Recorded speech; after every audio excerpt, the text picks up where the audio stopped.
Bonjour à toutes et tous. Donc, on a un autre nouveau format aujourd'hui par rapport à l'auditorium qui est finalement très convivial. Donc, j'espère que tout le monde va trouver une petite place. Ouais, je pense que tout le monde ne voit pas quand on est là, donc en effet. Mais oui, il y a un banc, il y a un banc devant, donc voilà, n'hésitez pas.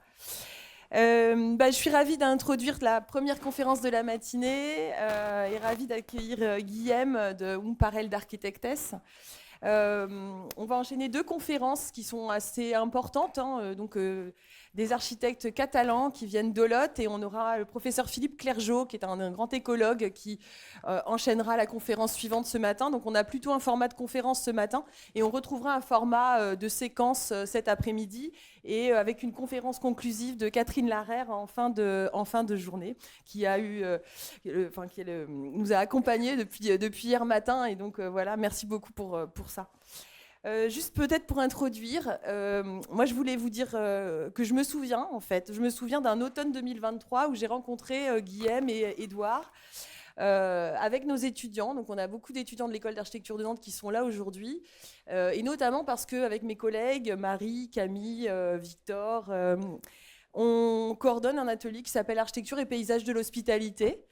Et grâce à Bélène Ramos, que vous avez vu hier, on a fait notre voyage d'il y a 2 ans en Catalogne, à Barcelone, et puis surtout à Olot. Et donc, cette année, leur voyage, c'est un colloque à la Cité de l'Architecture à Paris. Mais il y a 2 ans, c'était dans les figures paysagères d'Olot. Et je me souviens donc d'une traversée paysagère, culturelle, lumineuse et très chaleureuse. C'est Guillaume qui nous a accueillis. On l'a retrouvé sur un chantier d'une maison. Je ne sais pas si cette maison est terminée, d'un chantier qui perdurait. Sur les franges, on va dire, urbaines de Olot, entre le rural et la ville. Et on a passé la journée ensemble avec une quarantaine d'étudiants. Et tu nous as accompagnés comme ça dans plusieurs projets, plusieurs histoires d'un territoire que tu connais évidemment très bien. Et donc, c'est un énorme merci de venir aujourd'hui nous raconter une partie de votre pratique. On en a eu quelques éléments grâce à Bélène hier dans une très brillante présentation. Donc maintenant, voilà, je te laisse la parole. Et donc d'abord autour de 40 minutes et ensuite un temps d'échange avec le public. Merci beaucoup.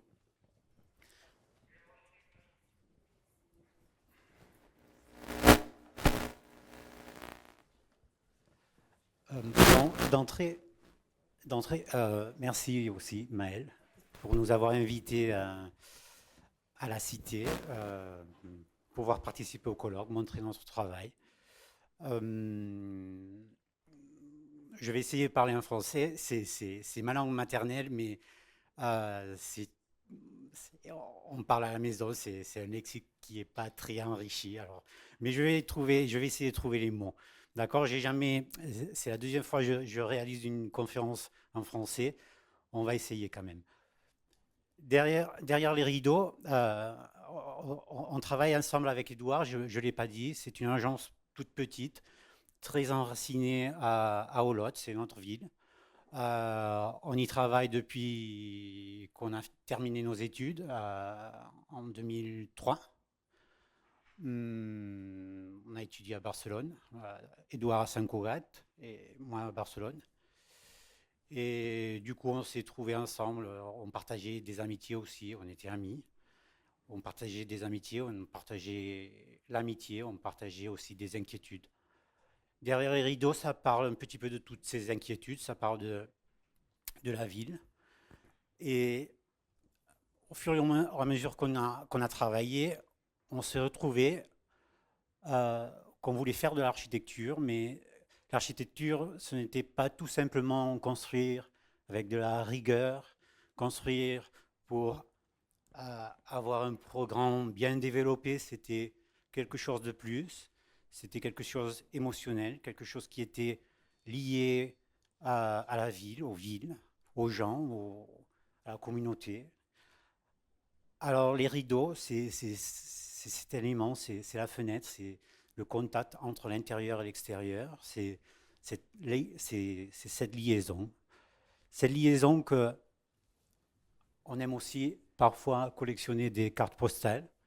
D'un côté, on voit la place des Cordeliers de Lyon, 1907, C'est pas la même fenêtre, évidemment. C'était la fenêtre de la place Majeure de Lot. À l'intérieur, voilà, là, on voit une rue illuminée. C'est le commencement de l'électricité. On change le point de vue. Les fenêtres s'illuminent.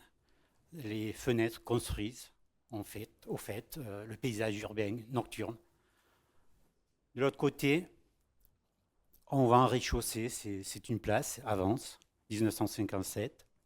C'est une place qui a tout plein d'éléments qui nous plaisent. C'est la fontaine ornementale, c'est un hommage à l'eau, l'arrivée de l'eau à la ville. Mais il y a l'arbre aussi qui nous donne de la fraîcheur, l'ombre. Ça nous, c'est confortable, c'est agréable, c'est une rue agréable à promener, à être, à pouvoir se reposer là-bas, se relaxer, à lire un livre.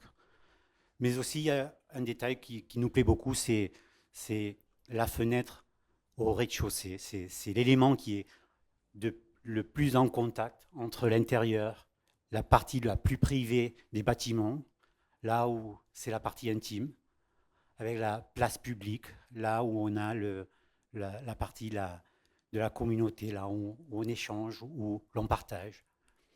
C'est le point de contact, c'est là où les rues deviennent essentielles quand on les travaille, quand on les conçoit comme un truc, comme un élément qui génère de la vitalité, qui dynamise. Et cette carte postale, elle raconte beaucoup de choses de tout cela, parce qu'on voit de la céramique accrochée au mur, on voit des cagettes de fruits. Ça se fait que c'est une façade qui n'a pas 30 cm d'épaisseur, ce n'est pas une façade de 50 cm d'épaisseur, c'est une façade qui a 1 mètre, 2 mètres. Et on ne sait pas là où commence la frontière entre le public et le privé. Cette liaison, malgré cette liaison, a le problème que petit à petit, elle a commencé à se marquer de plus en plus. Et cette connexion entre le dedans et le dehors, ça s'est marqué de plus en plus forte. C'est une limite de plus en plus forte. On voit aussi là-bas sur le coin, je ne sais pas mais il y a une table avec un bar, un parasol qui est plié. On pourrait imaginer aussi Georges Perec assis là-bas en train de prendre une liste, une note, en train d'écrire. Tentative d'épuisement à place de Vence. Non, c'est Saint-Sulpice, naturellement, mais dans l'introduction de Georges Perec, finalement, il raconte dans ce texte, il parle surtout des bâtiments, des éléments physiques, du trottoir, du bureau de tabac, des ponts funèbres, de tous les magasins, de tous les éléments qui existent dans la rue. Mais finalement, il raconte dans son dernier morceau du texte, mon propos dans les pages qui suivent a plutôt été de décrire le reste, ce que l'on ne note généralement pas, ce qui ne se remarque pas, ce qui n'a pas d'importance, ce qui se passe quand il ne se passe rien, sinon du temps, des gens, des voitures et des nuages. Quand on a commencé, à fur et à mesure d'exercer dans notre métier d'architecte, on pensait beaucoup sur le physique, sur les éléments construits, et parfois on ne pensait pas tellement sur ce qui est immatériel, ce qui est intangible. Georges Perec, là, c'est une connexion qu'on a eue parce que ces derniers travaux, sûrement, on a travaillé plus sur l'intangible, sur les éléments qui ne on ne les perçoit pas. Et c'est une chose qui nous a, qu'on y travaille de plus en plus. Voilà que Smoke, c'est un film qu'aussi on a vu, de Wayne Wang, et avec des textes, et je crois que Paul Auster aussi, il a travaillé sur le film au niveau du filmage. Nous raconte la même chose. C'est une des scènes du film où le monsieur qui est un commerçant qui tient un bureau de tabac, chaque jour à 9h du matin pile, il sort avec sa caméra de photo sur le même point, même encadrement. Il prend une photo, c'est toujours la même photo. C'est ce qu'on lui dit, ses amis. Mais lui, il dit non, vous ne faites pas attention, c'est pas la même photo, elle est toujours différente.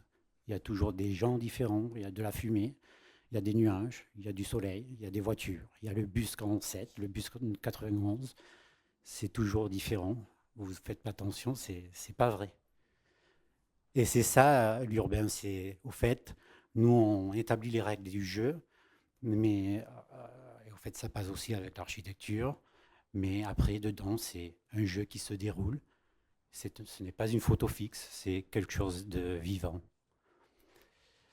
Et voilà aussi une esquisse de Louis Aycan, où il parle sur la rue, il parle sur l'espace public. C'est la chambre communautaire, par agrément, par accord, où les façades sont les murs et le ciel, c'est le plafond. C'est la chambre communautaire, c'est là où on partage comme communauté, comme société. Et Hermann Hertzberger, c'est le même concept, la même idée, où la rue doit être considérée comme le prolongement du salon.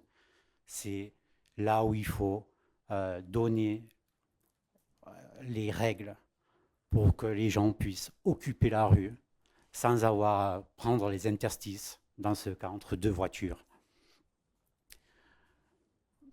Changeant un peu de contexte, on aime aussi Bruno Munari, surtout au niveau de... Là, ce livre, il est Sugger da lontano e un'isola. C'est la façon de voir les choses. Quand on regarde l'espace public ou l'architecture, c'est une façon de regarder son potentiel, ses attributs. Voilà, là, tous les cailloux tous les pierres sont des pierres. Elles partagent le même, sûrement pas la même matérialité, mais c'est le même concept. Mais elles sont toutes différentes. On peut les regarder euh, chacun, une par une, et on peut les penser différemment. On peut jouer avec elles. Et un peu ce rôle de jouer, c'est ce qu'on a essayé de réaliser dans notre agence, parfois.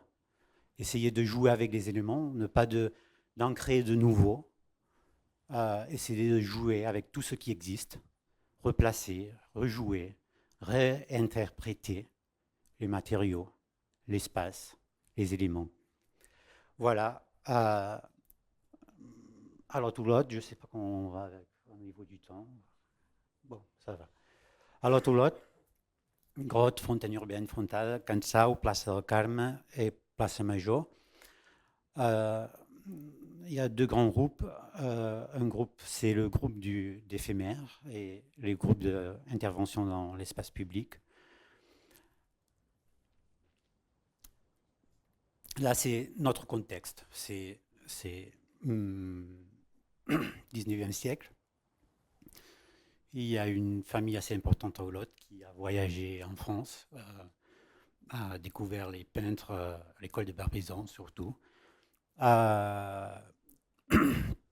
Ils ont introduit cette peinture, c'est la représentation du paysage naturel qu'on a aux alentours. C'est un paysage, c'est une construction d'une image bucolique de forêt, arbres, nature, zone humide, beaucoup d'eau, sur un substrat volcanique, c'est une région volcanique.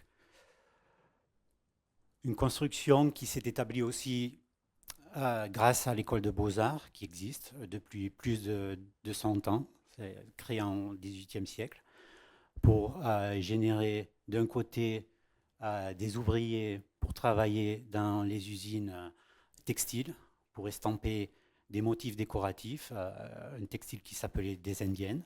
Je crois qu'en français ça s'appelle aussi comme ça.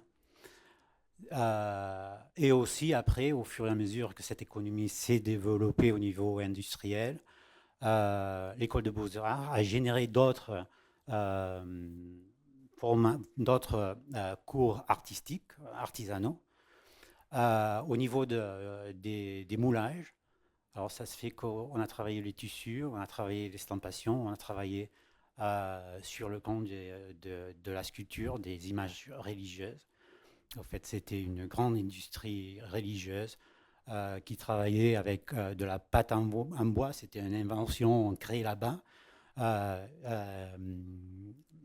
autorisée par le Vatican, parce qu'on ne peut pas construire, on ne peut pas réaliser des moulages des saints religieux sans être bénis par le Vatican. Alors ça a été un truc, c'était curieux, ils sont allés à Rome, ils sont allés voir le Vatican, on a dit on veut faire ça, et on leur a autorisé. Alors ça se fait qu'on a eu des centaines et centaines d'ouvriers travaillant dans le camp artisanal, même voire dans le camp artistique. Alors ça se fait, c'est une ville qui a une certaine tradition artisanale, artistique, une culture artistique qui est dans toutes les couches de la société. Et ça génère une certaine contradiction au XIXe siècle parce que d'un côté, l'école de beaux-arts est en train de projeter une image traditionnelle, d'une culture traditionnelle, d'un monde rural, d'un monde, d'une certaine, d'une image conservatrice, d'une mentalité conservatrice. Mais d'un autre côté, on a l'industrie qui représente le progrès, qui représente l'évolution économique de la société. Voilà, là, ces deux images, on voit le directeur de l'école de beaux-arts qui est en train de peindre un pont avec des usines à côté, mais ça ressemble des maisons. De l'autre côté, c'est une photographie, la même époque, et il y a un élément qui change, c'est la cheminée. Il ne la veut pas, il la nie, il ne la peint pas, il ne veut pas rien savoir sur le progrès. C'est une contradiction, en fait, c'est paradoxal. Il est en train de former les ouvriers qui vont travailler aux usines, mais par l'autre côté, il est en train de dire oh, l'usine, c'est le progrès, pourquoi ça efface des traditions. De notre côté, on parle aussi de l'autre. On réalise un livre l'année dernière. C'est un essai visuel, photographique, avec un travail avec un photographe, Rugesa Calbo, qui travaille à l'école de Beaux-Arts. Professeur de l'école de Beaux-Arts. C'est un livre qui parle sur un point de vue, le nôtre. On veut expliquer le caractère de la ville, on veut expliquer comment on la voit, on veut expliquer tous les éléments qui nous plaisent, qu'on croit qui sont intéressants, qui peuvent apporter quelque chose. Parfois, c'est des éléments qui n'ont pas d'intérêt, mais quand on les voit dans tout l'ensemble, c'est des éléments qui expliquent quelque chose. C'est un discours, c'est un récit. On y voit les alentours, des infrastructures, des usines, des objets, des vitrines, des bâtiments religieux, des sculptures, des intérieurs, des petites chapelles, etc., etc. Quelques-unes des photos alentour de l'autre. D'un côté, l'arrivée du train, c'est un paysage qui est naturel. Maintenant, on n'a plus de train. C'est une région qui était traditionnellement isolée géographiquement. Maintenant, on a des routes qui nous connectent avec Barcelone, Gérone, Vic, beaucoup mieux. La deuxième photo, c'était le premier polygone industriel où l'on utilise l'eau, l'abondance d'eau pour blanchir les tissus. 19e siècle. Maintenant, c'est un lieu de promenade. On y promène les chiens, on y va faire du footing. C'est un lieu qu'on reconnaît comme un lieu naturel. On ne dirait jamais que c'était en réalité un lieu de manufacture où les maisons ressemblaient plutôt à une ferme qu'à une industrie. Monsieur Joan Le Maçon, qui travaille sa maison comme un jardin en vertical. C'est une façade absolument comme, au fait, il raconte, on ne voit pas, elle est tellement effacée. Au fait, il travaille les sculptures et le jardinage. Derrière la végétation, il y a de la sculpture. Il raconte des histoires, sa propre histoire, les mariages de ses filles. Il voit le Paris Match, par exemple, et il raconte l'histoire d'un personnage connu. Ça l'attire, ça lui plaît. Alors, il sculpte la façade au fur et à mesure. Et à côté, il y a les cabanes de Garrey. C'était un personnage aussi qu'on l'appelait le Tarzan de la zone. Oui. Il a travaillé plus de 50 ans dans la forêt, en train de bâtir des cabanes, comme vous voyez ce petit fauteuil-là. Une lampe d'une ancienne discothèque, maintenant c'est un bazar, sculpté aussi avec d'un sculpteur local qui travaillait dans des usines aussi en plâtre. C'était une lampe d'une discothèque qui éjectait de la fumée, de la lumière. Elle montait, elle descendait en fonction de la musique. C'était quelque chose assez cool au moment. Et voilà une façade d'une église avec une tête de moine qui suspendue, Saint-Pierre aussi, réalisé dans la même ville. Voilà qu'on est dans ce contexte et on travaille dans l'éphémère, parce que l'éphémère, on l'aime beaucoup au niveau comme essai. C'est une façon de travailler la ville, c'est une façon de travailler, révéler la mémoire, de révéler certaines choses, suggérer, dévoiler, travailler l'espace public, renforcer, remarquer, signaliser des points de rencontre. Ici à Grotte, c'est une intervention très petite. C'est absolument la position du sculpture. C'est des sculptures classiques que vous voyez là avec un point de lumière. Un escalier de piscine aussi, qu'on a trouvé au fond de la piscine. C'était pas cherché, on l'a trouvé au fond. C'est pas une piscine en fait. C'était un bassin pour apprivoiser de l'eau, transformé en piscine après. On la retrouve au fond, on la repêche, on la nettoie, on la peint en doré, on la positionne à nouveau. Ces éléments racontent une histoire. C'est pour un festival d'art moderne, autour d'une maison, une ferme qui travaille, qui fait de l'exploitation agricole dans un certain moment, qu'elle se transforme, cette maison, en résidence secondaire, et que finalement reste à l'abandon.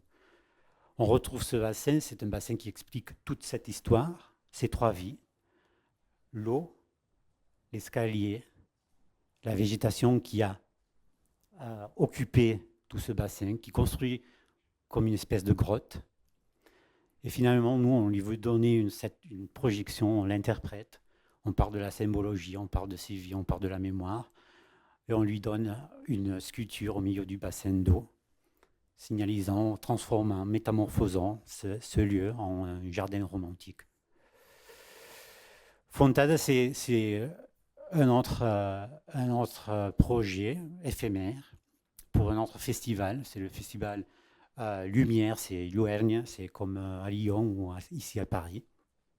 C'est des interventions de 2 nuits. Ça travaille sur le camp de la lumière. On voulait travailler avec une grande lampe située aux fontaines de Saint-Roch, qu'on a vu avant l'image. C'est ces grandes allées. C'est une grande infrastructure artificielle de murs avec des terrasses qui dialoguent entre la rivière et la montagne, avec des platanes absolument grands, avec des grands troncs de grand diamètre. On veut signaliser ce point. Fontade, ça veut dire, c'est les festivités, c'est une festivité collective autour d'une fontaine. C'est le point de captation d'eau d'Olotte, au fait. C'était le point de captation. Ça a changé maintenant. Et c'est un lieu, les lieux naturels, c'est un lieu où on peut se trouver de deux façons, d'une manière collective, en réalisant une festivité. Là, on va danser 1901 une sardane avec de la musique, on y mange, on célèbre, on fête. Et de notre côté, ça c'est Ramon Casas, d'un côté, peintre moderniste. De l'autre côté, Santiago Rossignol, aussi, les mêmes fontaines, mais voilà, un seul personnage, une promenade intime, introspective. On suggère une lampe de 8 mètres de diamètre, 8 mètres d'auteur, 150 ampoules, dessinées par leur câble, posées au centre, à la fin de la promenade, à la fin de l'allée, construisant un extérieur, construisant un intérieur, au fait, un peu à la façon de Louis Kahn, où les arbres se transforment en colonnes, le feuillage se transforme en voûte. C'est une espèce de cathédrale où on signalise le point de rencontre. La lampe, elle est en tournée, elle visite plusieurs villes. Oui, parce que finalement, on peut recycler, alors on démonte, on monte, alors c'est chouette. On visite beaucoup de villes, mais ça a la particularité, c'est un point de, ça signalise, les gens se prennent en photo, des moments ils sont seuls, où il y a des photos de mariage, mais il y a des photos d'un groupe de gens qui sont en train de faire de la gym. Mais il y a la célébration des rois mages aussi. En fait, c'était que seulement pour un mois. Et le voisinage nous a demandé si on pouvait laisser la lampe pendant 3 mois de plus pour pouvoir fêter les fêtes de Noël. Et Fontaine urbaine, c'est une autre fois l'éphémère. C'est Festival Concentrico pour Logroño. Et là, on veut travailler au niveau de l'eau. Ça nous plaît, on veut signaliser, c'est la même situation. On travaille sur un point de la ville, un carrefour entre la calle Portales, c'est une des principales rues de Logroño, et la Plaza San Agustín, que c'est aussi une des places les plus connues. C'est un carrefour vide. Avant, il y avait un couvent Saint Agustín, des Agustiniennes. Un couvent qui est démoli à la fin du 19e siècle, je crois, ou au principe du 20e. Ils construisent le Palacio de Correos avec une nouvelle façade. Et voilà que sur les murs du couvent, au rez-de-chaussée, il y avait une fontaine qui était là-bas, une ancienne fontaine qui disparaît. On ne le savait pas, c'était une chose qu'on ne connaissait pas. C'est le fruit de la casualité. On décide de construire une autre fontaine, mais c'est une fontaine ornementale, monumentale. C'est au fait un hommage à l'eau. Avant que l'eau arrive au robinet des maisons, c'était l'art, c'était l'architecture qui conforme l'urbanisme. Ce n'est pas du mobilier, c'est quelque chose qui construit. C'est l'hommage à cet encheminement de l'eau avec sa complexité de régulation, de captation, etc. Une fontaine quadrupède, 4 façades, 4 bassins, 4 retables. C'est une architecture fastueuse qui veut célébrer la festivité du festival, qui veut célébrer le festival. Un festival qui est vraiment très émotionnel dans les citoyens de Logroño. Vraiment, ils sont très attachés à ce festival. On construit un élément avec des gonflables. On les peint en doré. C'est quelque chose qui est très éphémère, avec de l'air. On y place de la lumière. On connecte avec le clocher de la cathédrale de Logroño d'un côté. Palacio Espartero, c'est un palais baroque qu'on voit tout au fond. Et voilà la cheminée à côté, l'autre côté, dans l'autre sens de la rue, de l'ancienne usine à tabac. Et si vous voyez sur le coin la fontaine, que beaucoup de Logrognais, de gens de Logroño nous disaient, mais vraiment il y avait une fontaine ici, on a recherché, on a regardé les anciennes cartes postales, et vraiment c'était vrai, il y avait une fontaine traditionnellement ici, dans le même coin. Et voilà qu'on saute au niveau de la ville. Ça va, au niveau du temps. Au niveau de la ville, je passe. C'est là où on évolue le plus. On travaille sur le camp de l'espace urbain. Et on réalise au fait, parfois, il faut changer les questions, il faut chercher des nouvelles questions, il faut trouver la bonne question. Parfois, ce n'est pas trouver la bonne réponse, parfois ça départ de la bonne question. Et là, on a reçu une commande, Cansao, c'est une ancienne maison démolie, où l'on nous questionne, on nous demande qu'il faut réaliser un pavage du sol. C'est un sol, on se retrouve avec ça. C'est un mur de partition avec 4 contreforts, avec un terrain absolument nu. En fait, c'est, euh, ça se succède dans la ville, dans tout l'ancien quartier de la ville. Euh, Raisons différentes,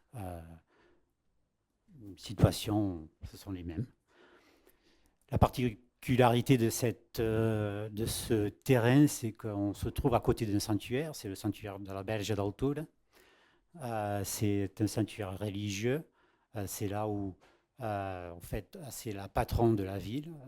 Pourtant, c'est un lieu qui est un lieu singulier, un lieu qui est présent dans la mémoire des gens, qui est présent dans dans les gens. Et on se retrouve comme ça, à côté de l'église, le terrain qui est là, sur le côté. Je ne sais pas si vous voyez mon... Non. Le terrain qui est en haut. C'est la maison qui était désalignée avec le reste de façade. La normative, le plan urbain décide qu'il faut démolir la maison pour en construire une autre alignée avec les autres façades. Mais ça ne va pas se passer. C'est un terrain avec une surface minime. Il n'y a pas en vue d'une construction possible. Alors ça se fait que on parle avec la mairie. La mairie a déjà un contrat en vue pour pouvoir donner de l'étanchéité au mur de partition avec une tôle.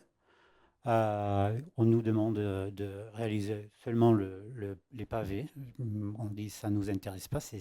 On ne construit pas la ville comme ça, on ne construit pas le paysage urbain comme ça. C'est une dégradation de la ville.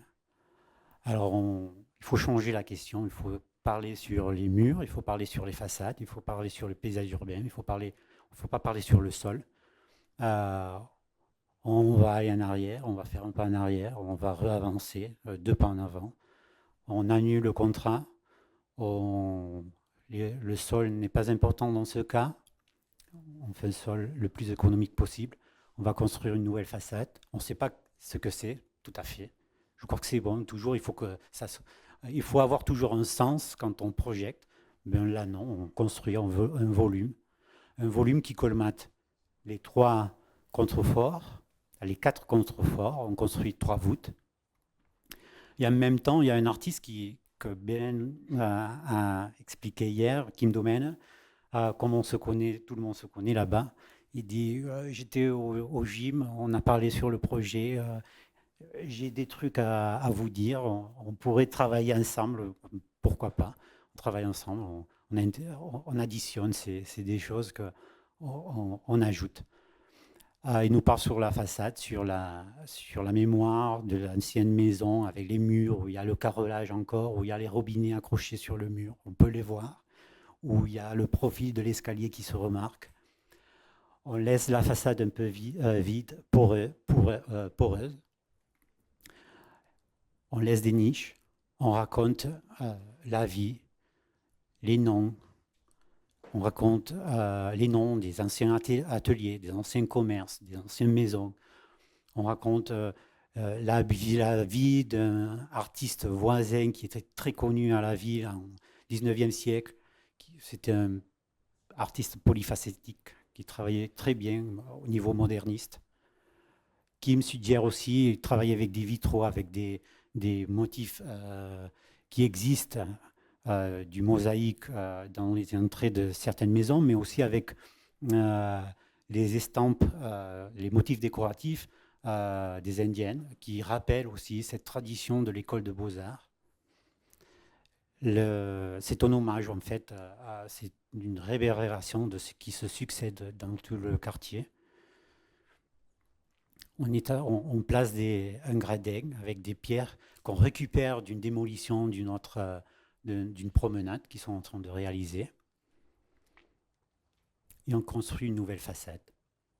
Une façade appropriable, une façade poreuse, où on peut célébrer un concert, un repas. Et de notre côté, on retrouve un truc, c'est assez risqué avoir généré une façade comme cela. parce qu'on entendait dans la rue de tout, c'est quoi ça? C'est une ancienne ruine de l'église, c'est inachevé. C'est quand c'est que vous allez construire la façade définitive? On ne comprenait pas tout à fait, mais finalement, c'est une chose qu'on a aperçu ce tableau d'un retraité à Olot, de beaucoup de ces retraités qui peignaient, non, ils travaillaient dans ces usines artisanales, qui, au-delà de leur travail, ils arrivaient à leur maison, ils travaillaient, ils continuaient à travailler, à peindre, à sculpter.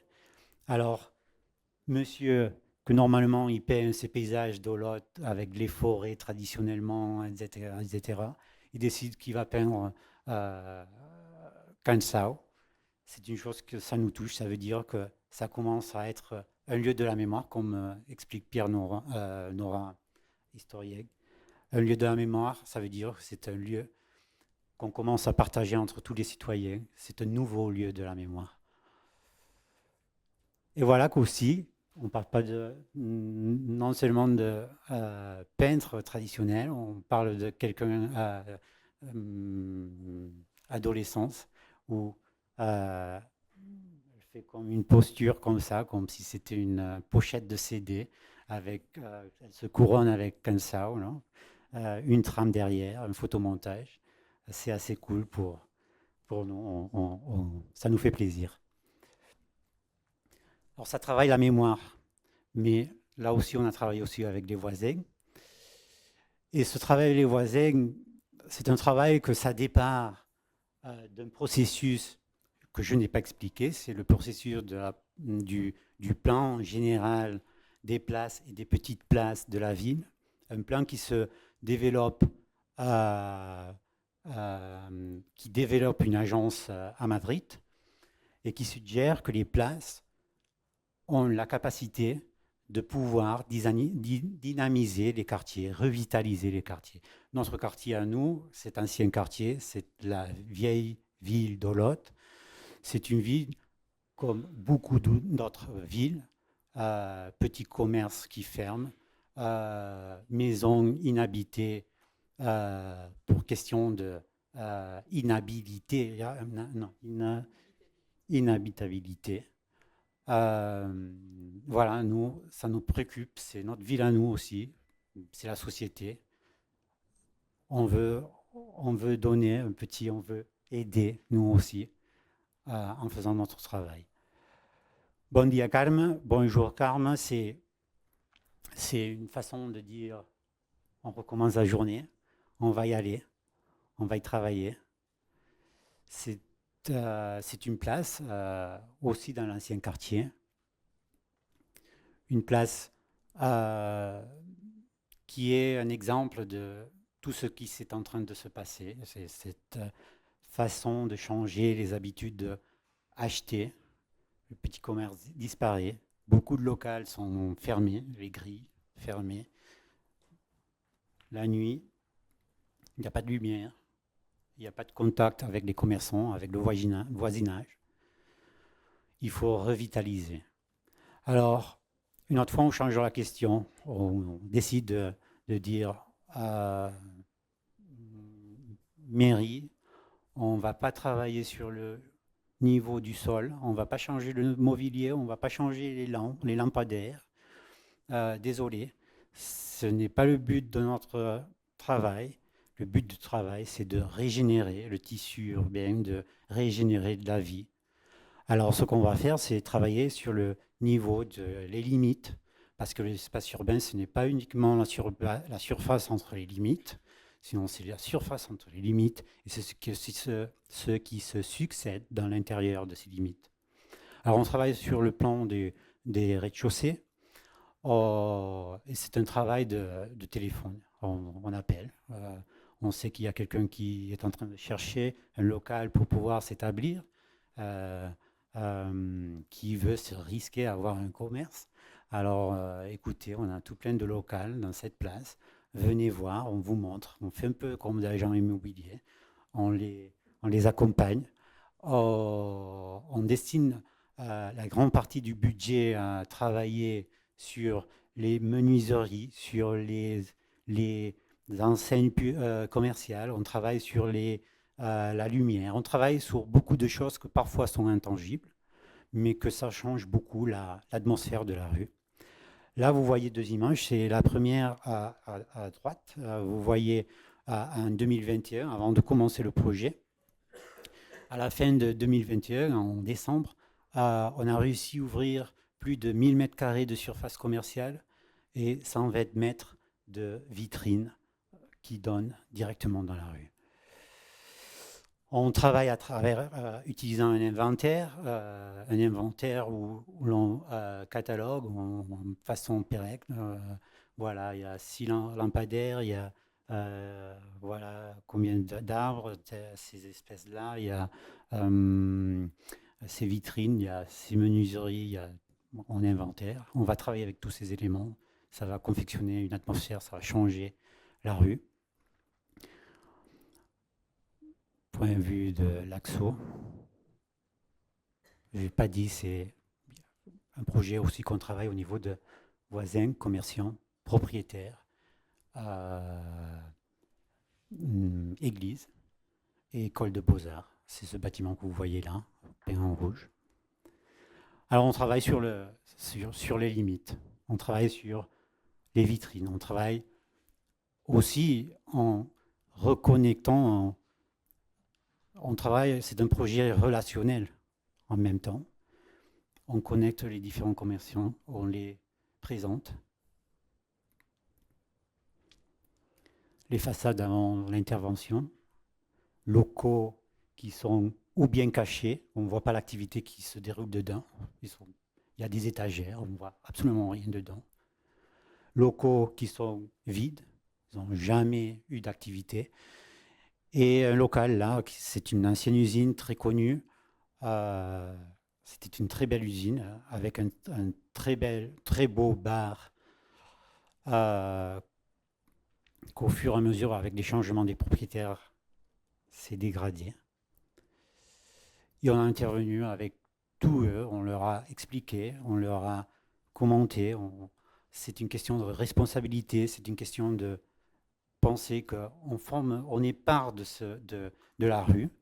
La rue n'est pas de la mairie, elle est à nous, au fait. C'est nous les responsables. C'est nous qu'il faut qu'on soigne la rue. C'est avant, nos grands-mères sortaient balayer le trottoir, ils plantaient un géranium au pied de l'arbre, ils l'arrosaient chaque jour. C'était une façon de prendre soin du trottoir de chez nous. Alors voilà les photos montrent cette relation, cette nouvelle relation où les commerçants regardent vers l'extérieur, comprennent qu'ils forment part d'une même collectivité. Et je passe un moment en arrière, parce que monsieur, là, originaire de Chandigarh, il a un petit commerce. Plus de 10 ans ici, jamais il avait mis les pieds dans l'école de beaux-arts, jamais. Voir le cloître renacentiste, il ne connaissait pas. On l'invite, on l'accompagne, on va voir les classes de dessin. Il choisit 3 statues en plâtre. On les choisit plusieurs, au fait. On les présente. Celle-là, oui, celle-là, non. On change, on replace. C'est quelque chose qui commence à comprendre où il habite, où il est. C'est pas non seulement son commerce, c'est tout ce qui se passe derrière sa vitrine. Je passe cette ancienne usine qu'on nettoie, on vide, on propose un système constructif très simple parce qu'on a un très bas budget avec profil métallique, système mécano. On réalise des plans comme si c'était Ikea. Les coopérativistes de cette coopérative de commerce, de produits de proximité, construisent leur propre mobilier avec leurs mains. Il y a aussi un menuisier, il y a aussi un menuisier, oui, c'est un menuisier, il y a aussi quelqu'un qui travaille les tissus. Voilà. Alors, il réalise ça, on nettoie, on active. Le but du projet, ce n'est pas de la grande architecture, c'est activer, on va dynamiser les lieux. Ils sont contents d'y être, ils sont impliqués socialement dans le quartier.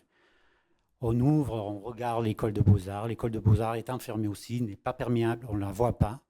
On récupère les anciennes arcades, on les ouvre, on réalise des petites scénographies qui illuminent la rue pendant le soir. 3 statues de Michael Blay, c'est un sculpteur assez connu. Il a des monuments à Barcelone, à Madrid, à Montevideo, des grands monuments. Voilà, c'est une partie de ces monuments. Ces monuments. Ils étaient dans les entrepôts de la municipalité, ils étaient cachés, ils étaient couverts. On les récupère, ils étaient de l'école, on les replace, on les partage avec la ville. Euh, Pendant la journée, les étudiants tirent les rideaux, on voit les classes. C'est une ancienne classe de gravure, de sérigraphie. On voit comment ils travaillent, on partage l'activité de l'intérieur à l'extérieur. Voilà notre bureau, notre table. C'est là où on a travaillé la plupart du temps. Et cette cartographie de mémoire affective qui dessine Adela Vázquez pour une des festivités du quartier, où elle récupère la mémoire des voisins, elle raconte, elle explique à travers de cette cartographie. Et finalement, Place Major. Je crois que je suis dans le temps, je suis très content de moi-même.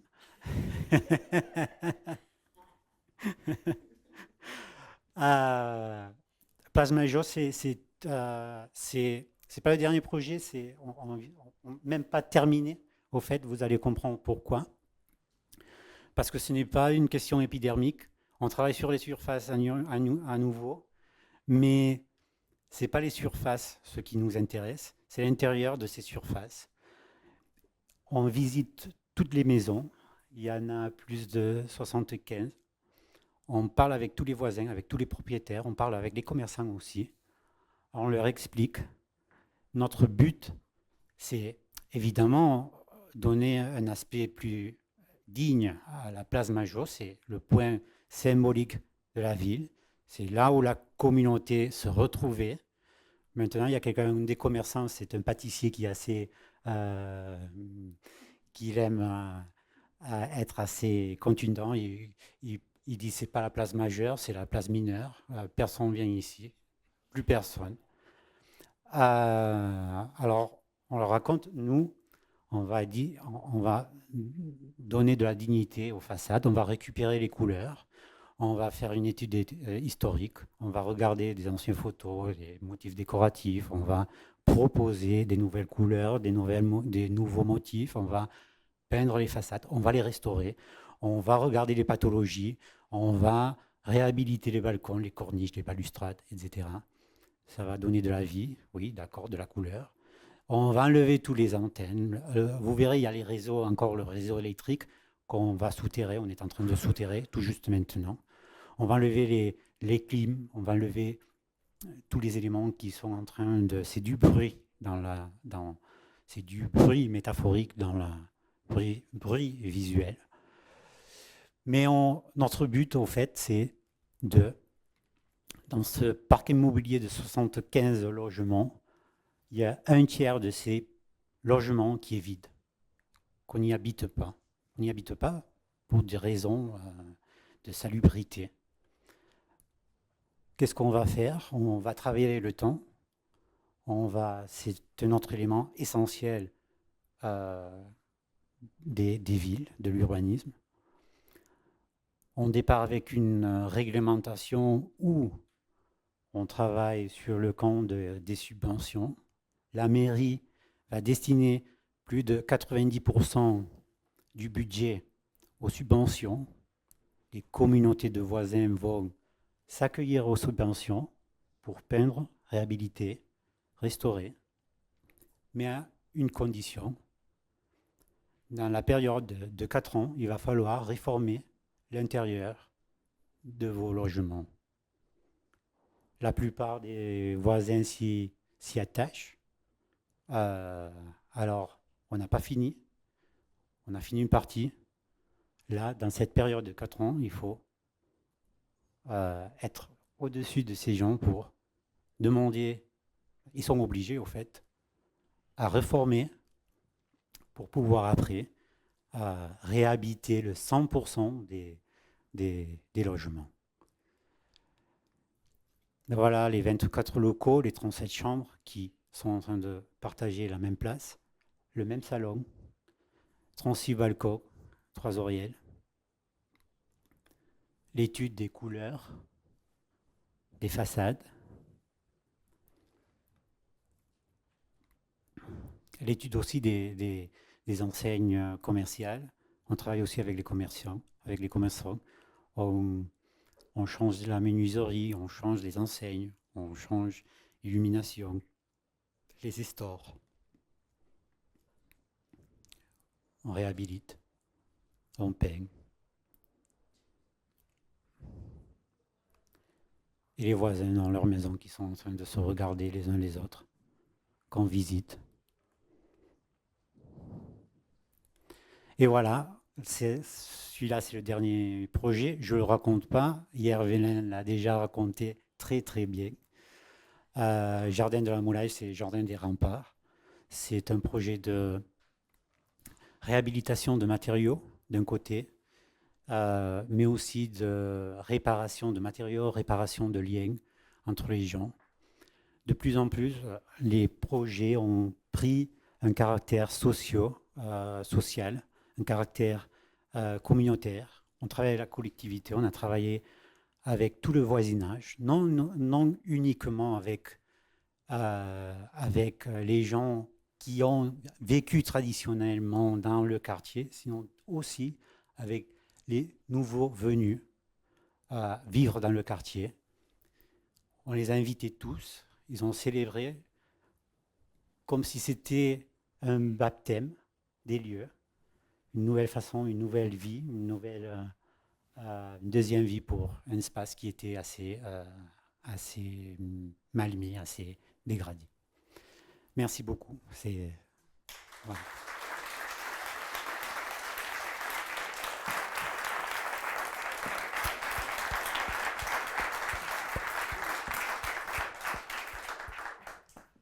Grand merci Guillaume.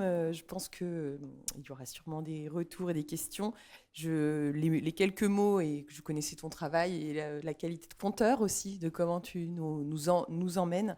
Je pense que tout ce que tu racontes sur ces histoires petites, toutes petites et des fois très grandes, en fait, sont rares et précieuses.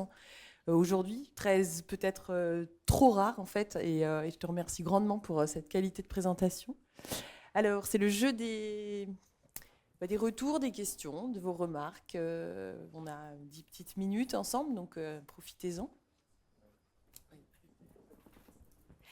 Bonjour et merci beaucoup, c'est absolument passionnant.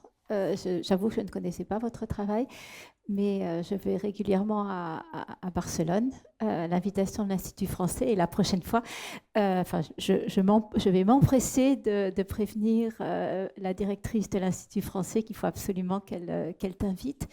J'ai deux questions. La première, c'est sur ce magnifique lampadaire.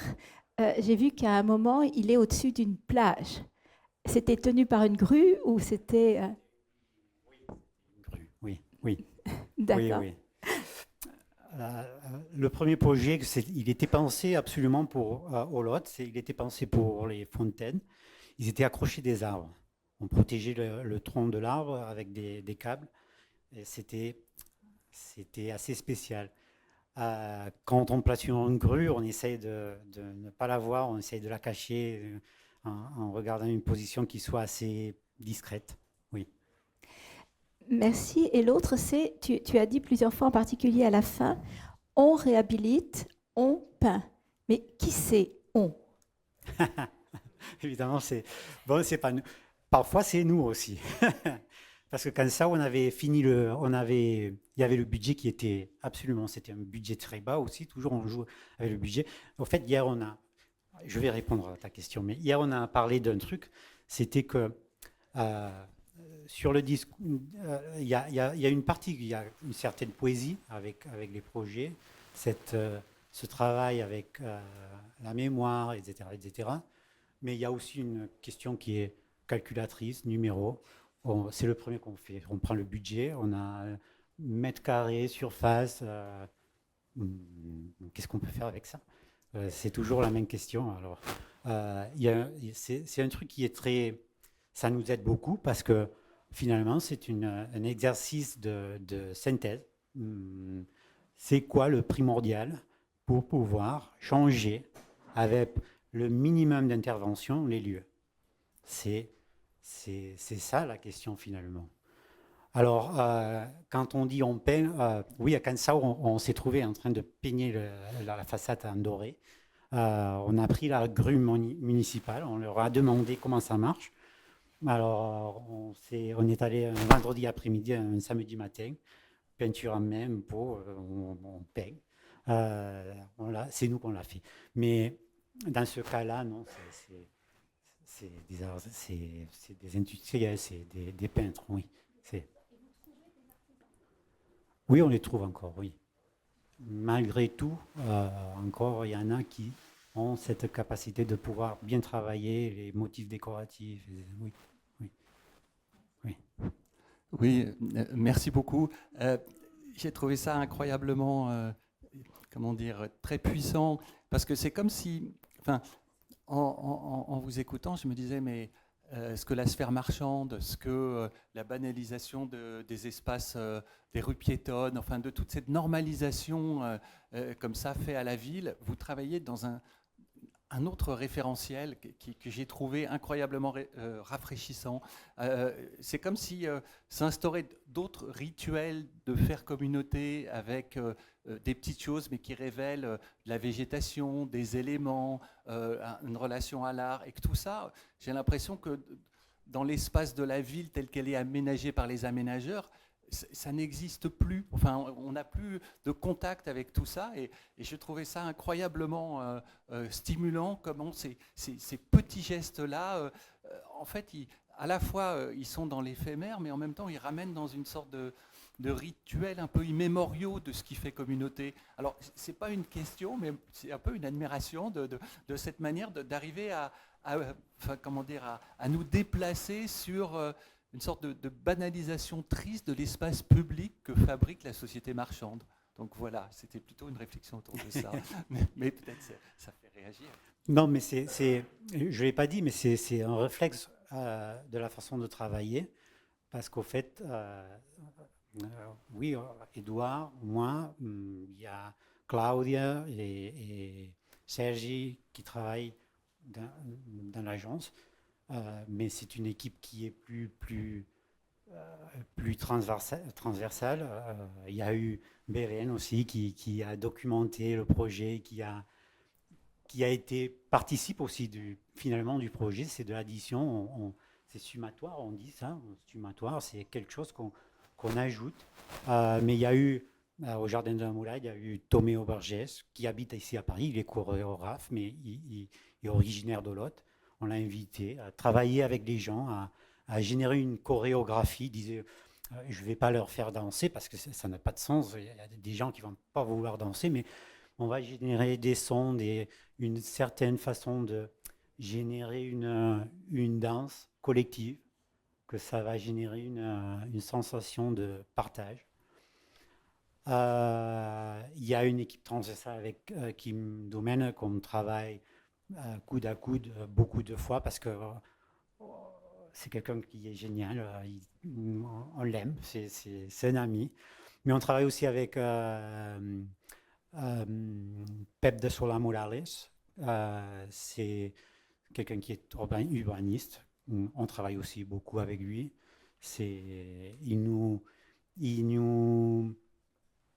Il nous donne la rigueur urbanistique, la rigueur de la réglementation, comment on va faire ça pour pouvoir, en ce cas, faire que les gens reçoivent cette subvention, mais qu'ils aient l'obligation de réformer.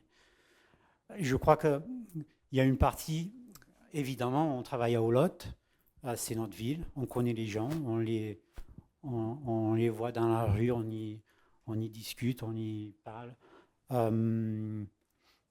c'est vraiment un truc qui est personnel, c'est vrai. Je ne sais pas si c'est factible dans une ville plus grande comme Barcelone, comme Paris, je n'ai aucune idée. Là, on a eu la confiance de la mairie, c'est vrai. Euh, une confiance qui a sa réponse avec tous ces projets, naturellement. Oui. C'est vrai, il y a une partie dans l'urbanisme, c'est la déshumanisation de la rue, finalement. Tout est réglé, toutes les voies. Voilà, les voitures, les trottinettes, les vélos. Il n'y a que des règles, non. Et là, on va y mettre c'est toute la réglementation. Et tu sors de cette réglementation, tu es mort, non. Il y a une question là de la photo de Hermann Hitzberg qu'on aime parce que finalement c'est user mal les choses, le mal usage des choses parfois ça donne des choses qui sont exceptionnelles, non. Y a-t-il d'autres réactions, questions? Plus beaucoup de temps, mais ouais.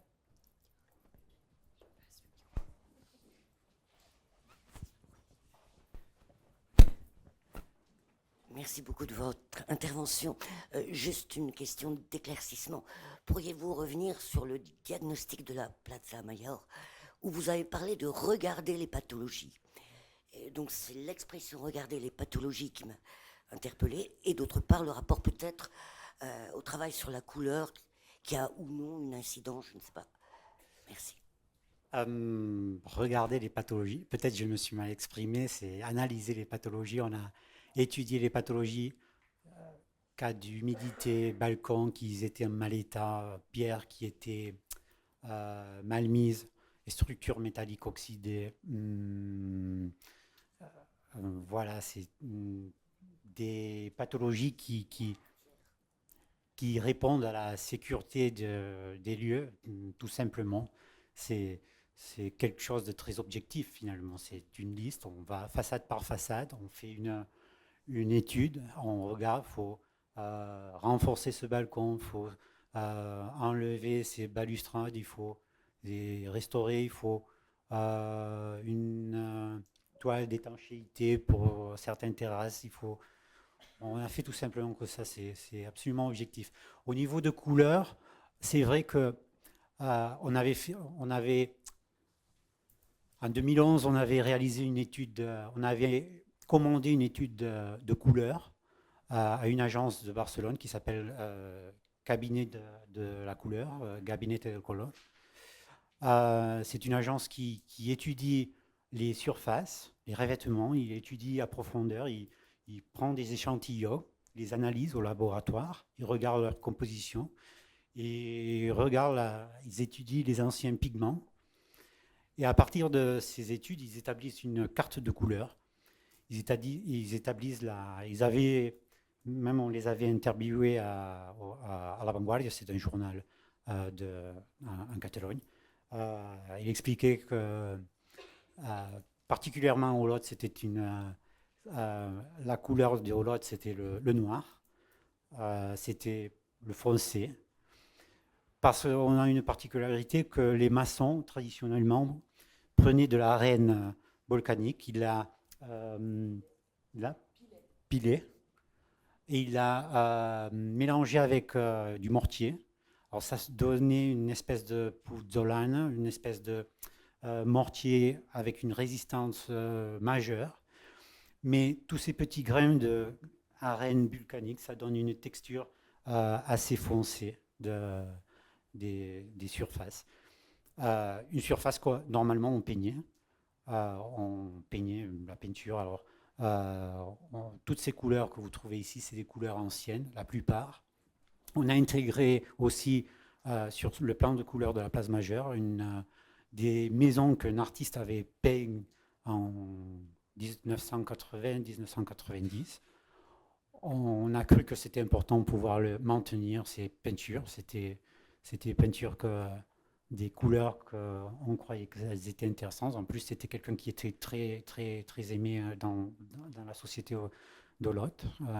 Il est mort jeune, assez jeune. Mais c'était quelqu'un de très intéressant. Alors on a décidé ajouter ces couleurs aussi, et respecter les 3 façades qui avaient peint. Et on intègre, on ajoute, on additionne.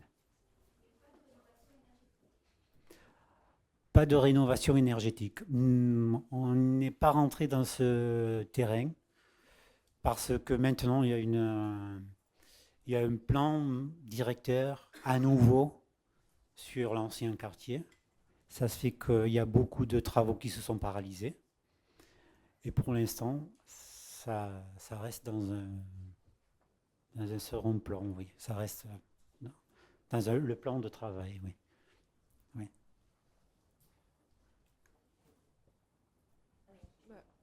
Sinon, je peux poser une question aussi.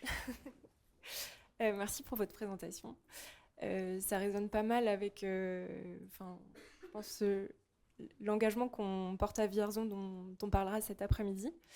Je voulais savoir peut-être, est-ce que vous pouvez préciser les rapports que vous avez avec la mairie, la ville, dans quel cadre de mission vous développez ces projets-là? Est-ce que c'est la mairie qui vous appelle? Est-ce que ce sont des marchés publics? Ou est-ce que c'est vous qui prenez place aussi? Voilà. Ça dépend. La relation avec la mairie, c'est une relation qui s'établit au moment où il y a ce plan général, plan directeur, comme on dit là-bas. C'est un plan qui pense en général, dans ce cas, l'ancien quartier. Au moment où l'agence Paisaje Transversal propose comment dynamiser l'ancien quartier, il y a un autre plan, dans ce cas, qu'on nous fait une commande directe, de dire qu'est-ce que vous allez, comment on revitalise ces places, qu'on peut faire pour leur donner confortabilité, dynamiser, revitaliser. Alors là, on travaille au niveau général, on fait des petites études pour chaque place. On propose 3 éléments, c'est la fontaine, le banc et l'arbre. Mais c'est pour ça que c'est un truc qu'on n'a pas réalisé. On a réalisé, c'est simplement pour penser sur l'atmosphère, comment occuper les lieux, comment les transformer. Mais c'est vrai que c'est un discours qu'on a, au fur et à mesure, on a alimenté à travers cette relation avec la société. Parce que un de ces processus du plan directeur était aussi générer une table de discussion avec le voisinage, où il y avait une représentation de commerçants, voisins, propriétaires, etc., associations, où chacun apporte sa vision du quartier. Et là, on forme part de cette table de discussion. Et c'est là où on prend conscience qu'il faut parler avec les voisins, il faut les contacter, il faut les connaître, il faut dialoguer avec eux. Entendre qu'on est dans le même travail, on partage les mêmes inquiétudes finalement.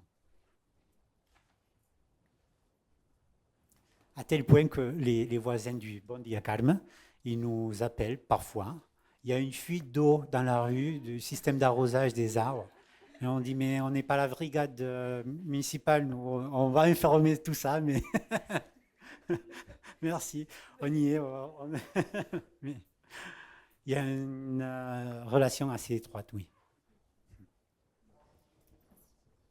Je pense que on va avoir un petit temps de pause, donc on va surtout beaucoup te remercier. Et puis je crois que tu restes encore un tout petit peu, donc si autour du café, on reprend à 11h30.